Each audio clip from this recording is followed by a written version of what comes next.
Assalamualaikum warahmatullahi wabarakatuh. Bertemu lagi dengan Bu Ria. Bagaimana kabar kalian? Mudah-mudahan dalam keadaan sehat dan tetap semangat.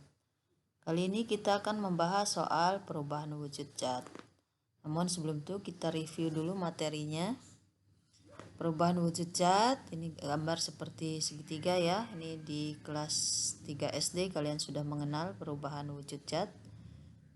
Zat cair berubah menjadi zat padat, dinamakan membeku. Kemudian zat padat menjadi gas, dinamakan menyublim. Dari gas menjadi cair, dinamakan mengembun. Kebalikannya, dari cair ke gas menguap, gas ke padat mengkristal, atau boleh juga menyublim. Kemudian dari padat ke cair, namanya melebur. Oke. Kalor yang digunakan untuk merubah wujud dinamakan dengan kalor laten. Oke.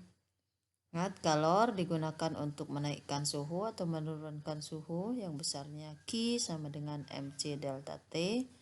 Kemudian kalor yang digunakan untuk merubah wujud Q sama dengan M kali L.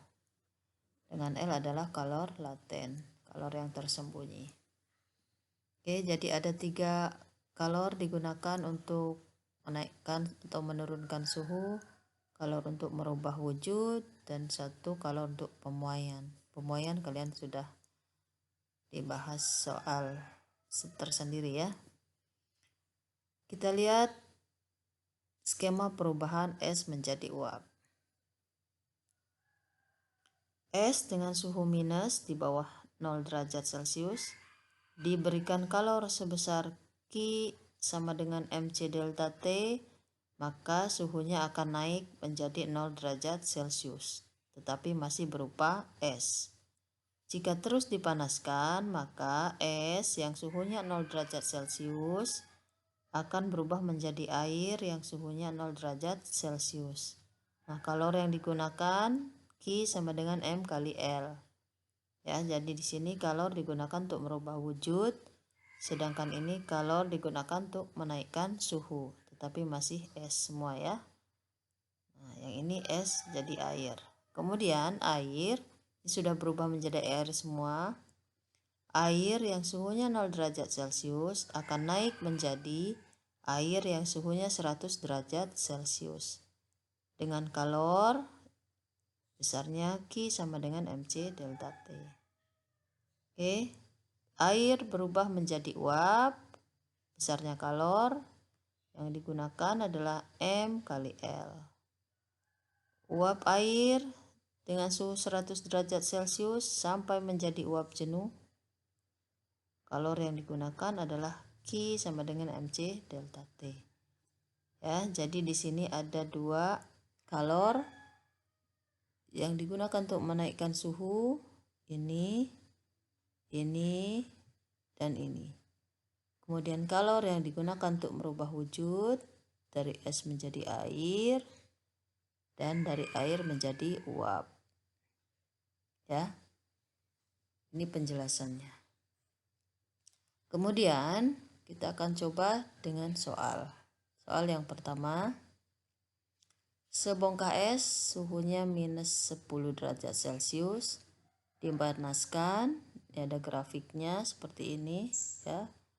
Es dengan suhu minus 10 derajat Celcius. Ini grafiknya Q1, Q2, Q3 sampai menjadi air yang suhunya 10 derajat Celcius. Pertanyaannya, berapa banyak kalor yang diperlukan untuk mengubah 100 gram es yang suhunya minus 10 derajat Celcius menjadi 10 derajat Celcius. Oke, menjadi air seluruhnya ya. Di sini masanya 100 gram, kita rubah nanti dalam kilogram. Karena konstanta yang di sini dalam kilogram ya. Angka pertama kita periksa dulu kalor Q1 dan Q3. Ini digunakan untuk menaikkan suhu sehingga besarnya Q sama dengan mc delta T. Lalu Q2 digunakan untuk merubah wujud Q sama dengan M kali L. Kita hitung satu-satu. Q1 sama dengan MC delta T, masanya 0,1 dari 100 gram menjadi 0,1 kilogram. Lalu C kalor jenis air, masukkan delta T-nya dari 0 sini 10 derajat Celcius perubahannya ya. Kalikan sehingga dihasilkan 2100 Joule. Q2 yang ini berubah wujud M kali L, 0,1 dikali kalor leburnya 336.000 Joule per kilogram dikali 0,1 hasilnya 33.600 Joule.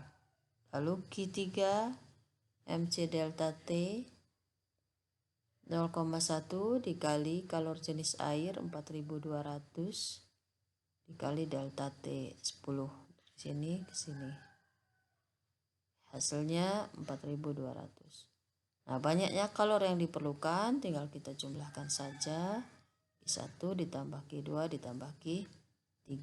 Hasilnya menjadi 39.900 Joule.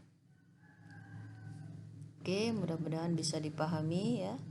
Jadi perhatikan dulu grafiknya, baru kalian hitung ya. Soal yang kedua. 100 gram air bersuhu 20 derajat Celcius diubah seluruhnya menjadi es. Berapa banyak kalor yang dilepaskan air? Oke. Alhamdulillah. Kita mulai dengan grafik seperti ini. Air yang suhunya 20 derajat Celcius melepaskan kalor Q1 sehingga berubah menjadi suhu 0 derajat Celcius. Melepaskan kalor lagi sehingga berubah seluruhnya menjadi es yang suhunya 0 derajat Celcius. Oke, jadi nanti Q1 dan Q2 kita jumlahkan. Q1 untuk menurunkan suhu besarnya MC delta T, Q2 untuk merubah wujud besarnya M kali L. Kita hitung MC delta T. Nah, di sini massa 100 gram tidak kita rubah karena di sini sudah sesuai ya, sudah ketetapannya atau konstantanya menggunakan kalori per gram. Sehingga 100 dikali 1 dikali kenaikan suhu atau penurunan suhu ya, delta T, perubahan suhunya 20 ke 0. Oke, hasilnya 2000 kalori. Kemudian Q2 M kali L, massa 100, L-nya 80. Sehingga Q2 8000 kalori. Kita jumlahkan saja. Maka kalori yang dilepas adalah Q1 ditambah Q2 sama dengan 10.000 kalori. Ya, ini mudah dipahami. Selanjutnya soal yang ketiga, soal yang terakhir ya. Hitunglah kalori yang diperlukan untuk meleburkan 10 kg perak yang suhu awalnya 20 derajat Celcius. Perak mempunyai titik didih pada suhu 961 derajat Celcius. Kalor leburnya 88 kJ per kilogram. Kalor jenis perak 230 Joule per kilogram derajat Celcius. Kita buat grafiknya dulu. Oke, jadi perak suhunya 20 derajat Celcius dipanaskan sampai suhunya mencapai suhu lebur 961 derajat Celcius. Nah, kalor yang digunakan adalah Q1 MC delta T. Nah, kemudian di sini masih dipanaskan. Nah, perak akan melebur seluruhnya dengan kalor sebesar Q2 M kali L. Oke, kita tulis dulu semua hal yang diketahui dari soal. Ya. Selanjutnya Q1 untuk menaikkan suhu, Q2 untuk merubah wujud. Kita hitung satu-satu. Q1 MC delta T, masanya 10 kg, dikali C-nya kalor jenis perak 230, dikali delta T perubahan suhu ya, dari 961 dikurangi 20 untuk mencari delta T, sama dengan 2,16 kali 10 pangkat 6 Joule. Kemudian kita cari M kali L, kalor untuk merubah wujud. 10 dikali L-nya 88.000. Ya, hasilnya 0,88 kali 10 pangkat 6. Ini kita buat sama pangkatnya ya, karena nanti akan dijumlahkan. Sehingga kalor yang dibutuhkan untuk meleburkan perak sebanyak 10 kg adalah Q1 ditambah Q2. Hasilnya 3,04 kali 10 pangkat 6 Joule. Oke.